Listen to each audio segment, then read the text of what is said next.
আমি জাজমেন্টটা পুরোটা পড়িনি, তা আমি যে মোটামুটি যা দেখেছি তাতে হচ্ছে আমার যেটা মনে হয়েছে যে এই যে judgement is a completely erroneous judgement and bad in ল।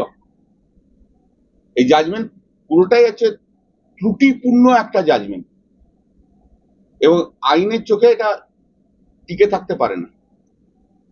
এর প্রথম কারণ হচ্ছে এই জাজমেন্ট অনুযায়ী সমস্ত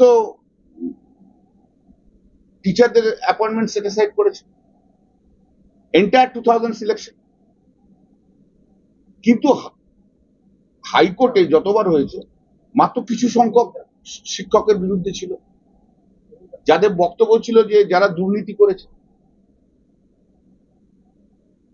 সুপ্রিম কোর্ট পর্যন্ত গিয়েছিল, অভিজিৎ গঙ্গোপাধ্যায় জাজ অর্ডার স্টে হয়ে গেছিল, সব স্টে, ডিভিশন বেঞ্চের অর্ডার আগে স্টে হয়ে গেছিল, সুপ্রিম কোর্ট চলে গেল।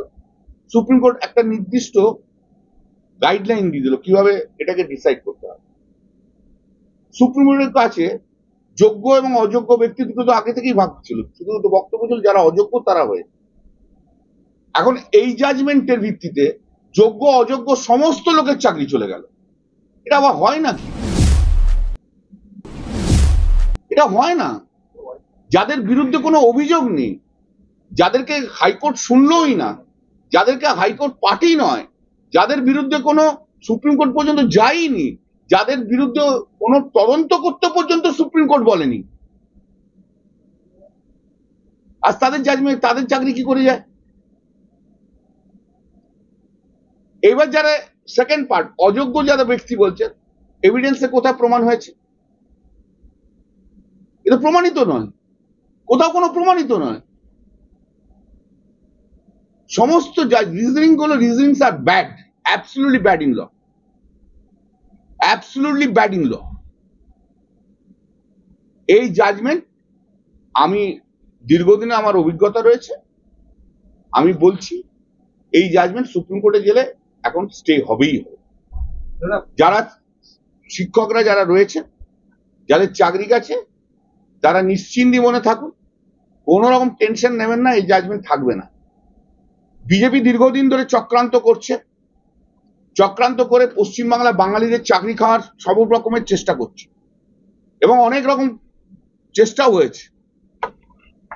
এটা একটা চক্রান্তের ফসল, বিজেপির চক্রান্তের ফসল হিসেবে রয়ে গেল। আমিও বলতে দেবেন না, আমি আগে বলে নি, তারপর আপনি কোশ্চেন করবো, কোনো অসুবিধা নেই। বিজেপির চক্রান্তের ফসল এটা। কি করে শুভেন্দু অধিকারী জাজমেন্টটা জানলো বলুন তো? এই যে বলেছিল বোমা ফাটাবে সপ্তাহের প্রথম দিন, তার মানে জাজমেন্টটা জানতো হাউ? তা বিজেপি সব জানে, বিজেপি যা বলে তাই হয় পশ্চিমবাংলায়, বিজেপি যা চাইবে তাই। বিজেপি চাইছে পশ্চিমবঙ্গ বাঙালির চাকরি খাবো, চাকরি হয়ে যাচ্ছে, খেয়ে যাচ্ছে। কই আজ পর্যন্ত কলকাতা হাইকোর্ট তো কোনো কাউকে চাকরি দিল না। যদি চাকরি দিত আমি তাও বুঝতাম। 10,000 লোকের চাকরি নিয়েছে, 10,000 লোকের চাকরি দিলাম, তাও তো নয়। আপার প্রাইমারি টিচার চাকরি, ক্লিন চাকরি, আজকে কলকাতা হাইকোর্টে আটকে পড়ে রয়েছে দীর্ঘদিন ধরে। প্রায় 15 থেকে 18,000 লোকের চাকরি পড়েছে। কারা মামলা করেছে? সেই বিজেপির লোক। কাউকে কোনো বাঙালিকে চাকরি দেব না, বাঙালির চাকরি হবে না। বাঙালি চাকরি করলে কি করে সেই চাকরি নষ্ট করবো, এটাই হচ্ছে বিজেপির একমাত্র planning. This is a political motive, এবং এই পলিটিক্যাল মোটিভ আজকে পশ্চিমবাংলায় প্রতিষ্ঠিত হয়ে গেছে। বিজেপি যা বলবে তাই পশ্চিমবাংলায় হবে, প্রতিষ্ঠিত। কলকাতা হাইকোর্ট একটি রায় দিয়েছেন যে অ্যাপ্রক্সিমেটলি 26,000 চাকরি বাতিল করল কলকাতা হাইকোর্ট। দেখুন, এতেই বোঝা যাচ্ছে যে এই যে চাকরির প্রসেসগুলো হয়েছে এটা আইনত মেনে হয়নি, আইন মেনে হয়নি, এবং এতেও কত রকম গাফিলতি আছে। চাকরি হলো মানুষের আয়, তাদের পেটের জন্য, তাদের ভাতের জন্য, কিন্তু এখানেও তৃণমূল কংগ্রেস চুরি করেছে, এবং আজকে যে এতগুলো চাকরি বাতিল হলো এর দায়ী হচ্ছে শুধু তৃণমূল কংগ্রেস গভর্নমেন্ট। তারা চুরি করেছে, তাই জন্য আজকে শিক্ষামন্ত্রী জেলে, এডুকেশন বোর্ডের যিনি চেয়ারম্যান মানিক ভট্টাচার্য, ওনারা সব জেলে। আমি ধিক্কার জানাই, এবং তৃণমূল কংগ্রেস যে মানুষের জীবন নিয়ে খেলা করে যাচ্ছে, এটা মানুষ গণতান্ত্রিকভাবে ভোট বাক্সে তার জবাব দিক, এবং আগামী দিন যাতে এই চুরি বন্ধ হয়, এটা আমি দাবি করলাম। আজকে এসএসসি নিয়োগ দুর্নীতি নিয়ে যে রায় বেরিয়েছে তাতে বলা হয়েছে 2016 প্যানেলে যারা যারা চাকরি পেয়েছেন তাদের চাকরি গেছে এবং তাদেরকে এতদিনের পাওয়া যাওয়া টাকা, সেই টাকা ফেরত দিতে হবে। আমাদের খুব স্পষ্ট দু একটা কথা আছে। 1 নম্বর কথা, যে দাবি আমরা বহুদিন ধরে তুলেছি এবং সাধারণ চাকরি প্রার্থীরা যে কারণে রাস্তায় বসেছিলেন, যে এসএসসির চাকরির ক্ষেত্রে ব্যাপক দুর্নীতি হয়েছে। টাকা দিয়ে, ঘুষ দিয়ে যে মানুষ যোগ্য নন সেই মানুষকে চাকরি দেওয়া হয়েছে। অতএব যে দাবি নিয়ে চাকরি প্রার্থীরা রাস্তায় নেমেছেন, রাস্তায় ধর্ণা করছেন, আন্দোলন করছেন, তাদের কথা এখানে প্রমাণিত হয়েছে। দ্বিতীয় কথা, 16 সালে যারা চাকরি পেয়েছেন, যারা প্যানেলে আর কি যাদের নাম ছিল, আমার বিশ্বাস তাদের মধ্যে যদি এমন কেউ থাকেন যিনি যোগ্য, যিনি ঘুষ দিয়ে চাকরি পাননি, যার মেধা আছে, যিনি নাম্বার পেয়েছেন, যিনি পাশ করেছেন, যিনি সাদা খাতা জমা দেননি, আমাদের এই দাবিও থাকবে সেই মানুষগুলো, যে মানুষগুলোর যোগ্যতা আছে এবং যে মানুষগুলো ঘুষ দিয়ে চাকরি পাননি, সেই মানুষগুলোর যাতে চাকরি কোনোভাবে না যায়।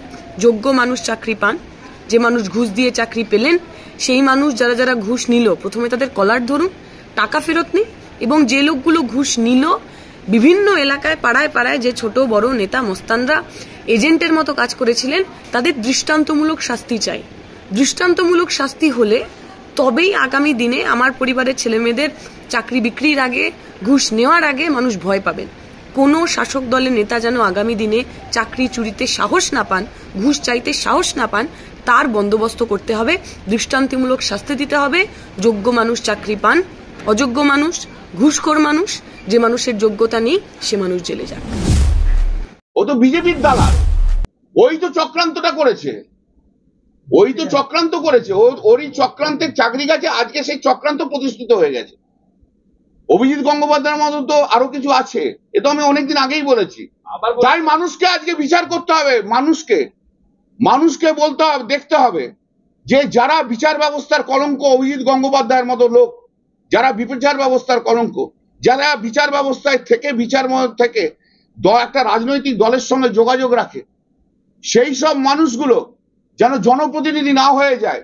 এরা ভারতবর্ষের কলঙ্ক, তমলুকের মানুষ যেন এদের ভোট না দেয়। এই অভিজিৎ গঙ্গোপাধ্যায় এত লোকের চাকরি খেয়েছে, একটা লোককে চাকরি দিয়েছে আপনি বলুন তো আমাকে? দিয়েছে? যে দিতে পারে না সে কেড়ে নেবে কোত্থেকে? আরে গলা কেটে ফেলে দেওয়া তো সহজ, জন্ম দেওয়া কঠিন। মুখে ভাত দেয়া না খুব কঠিন। মুখে ভাত দেয়া, ভাত জোগানো, মুখের ভাত থেকে কেড়ে নেওয়াটা হচ্ছে খুব সহজ। অভিজিৎ গঙ্গোপাধ্যায় সেই সম্প্রদায়ের লোক।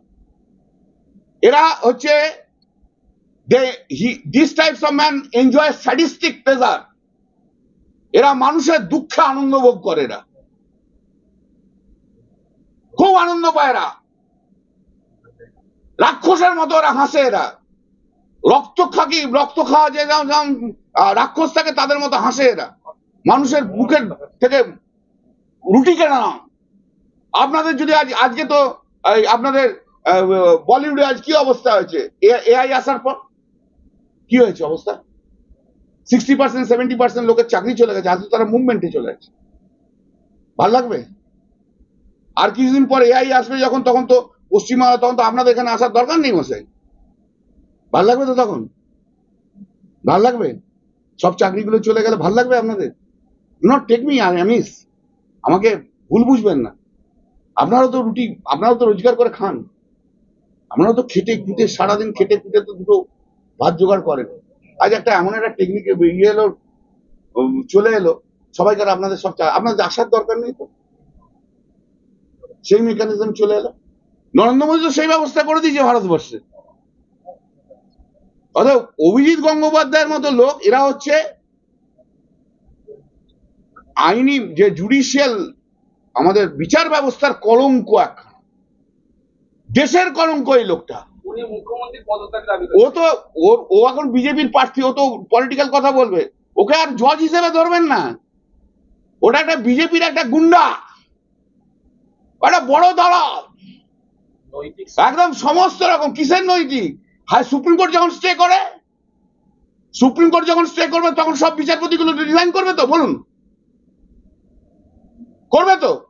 ওর যখন জাজমেন্ট স্টে হয়েছিল রিজাইন করেছিল? ওর জাজমেন্ট যে সেট অ্যাসাইড হয়েছিল রিজাইন করেছিল?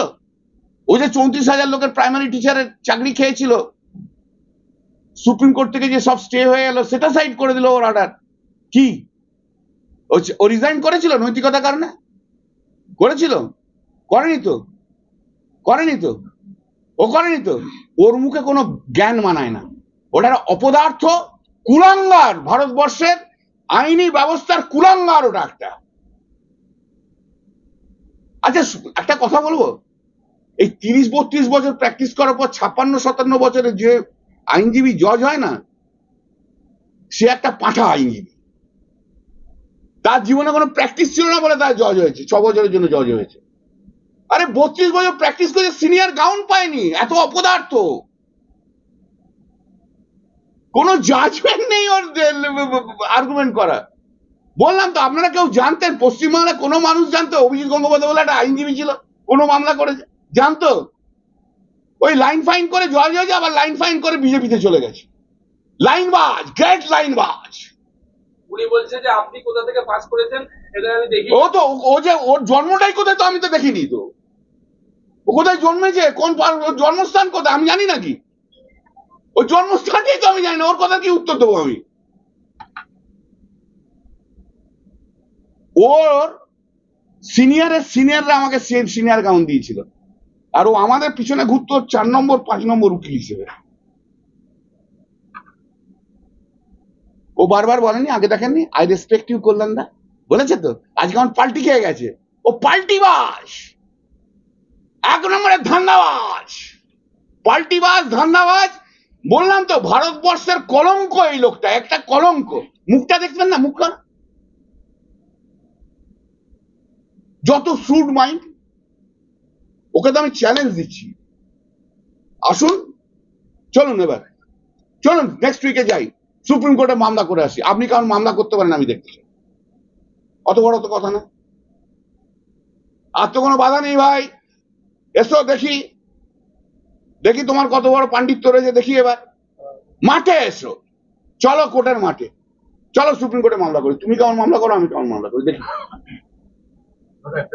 ওকে চেনাতে হয় লোক, এই অভিজিৎ গঙ্গোপাধ্যায়, অভিজিৎ গঙ্গোপাধ্যায়। আর আমাকে সারা পশ্চিমবাংলায় চেনাতে হয় না, বলে ওই তাকে করলেন না, কিচ্ছু করবেন। আমি তো বলছি বাংলার মানুষ মমতা বন্দ্যোপাধ্যায়। আর এই জাজমেন্টটা যখন স্টে হবে তার প্রভাবটা কেমন পড়বে সেটা বলবেন তো? আপনি যদি বলেন আজকে প্রভাব পড়লো, তাহলে স্টে হলে তো তার প্রভাব পড়বে, তাহলে বিজেপি শূন্য। কে মানতে হবে তো, একতরফা কোশ্চেন করলে তো হবে না, আরেকটা দিক আছে। স্টে হচ্ছে, অভিজিৎ ঘরে ঘুমক 5 জড়িয়ে যান, বলে দিন অভিজিৎকে স্টে হবেই।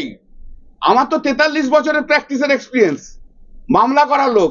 আর ও হচ্ছে 3 নম্বরের ব্রিফ নিয়ে পিছন পিছন ঘোড়া উকিল ছিল, আর বুড়ো বয়সে হাইকোর্টের জজ হয়েছিল 56 বছর না 57 বছরে। কেউ হয়? কোনো ভালো প্র্যাকটিসে না, যার যান না। আপনারা তো হাইকোর্টে অনেক যান, তুমি যাও তো, যাও না। 50 বছর বয়স হয়ে গেছে, যার ভালো প্র্যাকটিস আছে যান না, তাকে জজ হতে বলবো, যান ভাই, জানতো কোনগুলো যায়, যাদের কিছু হয় না, দেখলো আর 2-3 বছর টিকতে পারবো না, কোন রকমের জজুতি করে পেনশন নিয়ে সারা জীবনটা কাটাবো, এইসব অভিজিৎ গঙ্গোপাধ্যায়ের মতো লোকেরা জজ হয়। দাদা, পশ্চিমবাংলার সাধারণ মানুষ রাজনীতির চক্রান্তর এই ফলাফলগুলো, বিজেপির চক্রান্তের ফলাফল বলছি তো। আমি তো বলছি বাঙালি বিরোধী একটা অভিযান চলছে। বাঙালির চাকরি খাবো, বাঙালিকে 100 দিনের কাজের টাকা দেবো না, বাঙালিকে কেন্দ্রীয় আবাস যোজনার টাকা দেবো না। কি গ্রাউন্ড? চুরি। তো আমরা তো 2 বছর 1.5 বছর 2 বছর ধরে বলে আসছে চুরি হয়েছে, ঠিক আছে ভাই, তোমাদের অভিযোগ, কে চোর তুমি ধরো, কিন্তু গরিব মানুষের টাকাগুলো দাও। গরিব মানুষ তোর কোনো চুরি করেনি, তুমি তো বলতে পারবে না। যে চুরি করি তাকে ধরে তুমি জেলে ঢোকা ভাই, তাদের টাকা দেবো না। এবার হচ্ছে বাংলাতে আবার নতুন একটা প্ল্যানিং চলে এলো, এই অভিজিৎ গঙ্গোপাধ্যায়কে ধরে। এ তো লাইন ছিল, এখন তো পরিষ্কার বোঝা যাচ্ছে, চাকরি খাবো। বাঙালির চাকরি, বাঙালির কোনো উন্নতি হবে না, বাঙালিকে চাকরি দেবো না, বাঙালিকে 100 দিনের কাজের টাকা দেবো না, বাঙালিকে কেন্দ্রীয় আবাস যোজনার টাকা দেবো না, বাঙালির কোনো উন্নয়ন হবে না, বাংলায় কোনো ইউনিভার্সিটি হবে না, বাংলায় কোনো কলেজ হবে না, বাংলায় কোনো স্কুল হবে না, বাংলায় কোনো বেটি পড়াও বেটিকে কোনো বাঁচাবো না। বাংলায় 2 কোটি করে যে চাকরির প্রমিস দিয়েছিল, 2 কোটির মধ্যে একটা লোককেও চাকরি দেবো না। যা করব আমি গুজরাটে করব, যা করব আমি মহারাষ্ট্রে করব। আর বাংলার এই নেতাগুলো যেগুলো সেখানে গুজরাটের আমার আর বন্ধু, তাদের পিছন হচ্ছে। এই বাংলার বিজেপি নেতাদের কি চাই জানেন তো? বাংলার বিজেপি নেতারা নেতা হতে গেলে কি চাই জানেন? এইসব আছে না, শুভেন্দু অধিকারী সব নেতাগুলো নেতা হতে গেলে কি চাই জানেন তো?